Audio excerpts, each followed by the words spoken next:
Ang DSWD naman patuloy na naka-alerto para sa bagyo.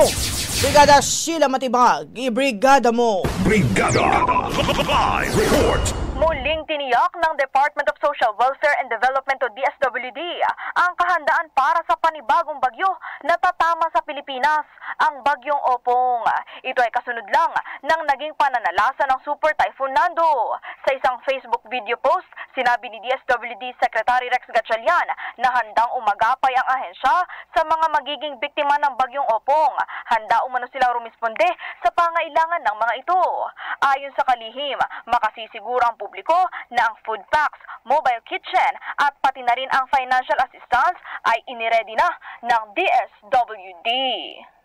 In the heart of changing lives, ako si Brigada Sheila Matibag ng 105.1 Brigada News FM Manila, The Musical News Authority. Ang bahaging ito ay hatid sa atin ng Fast Relax.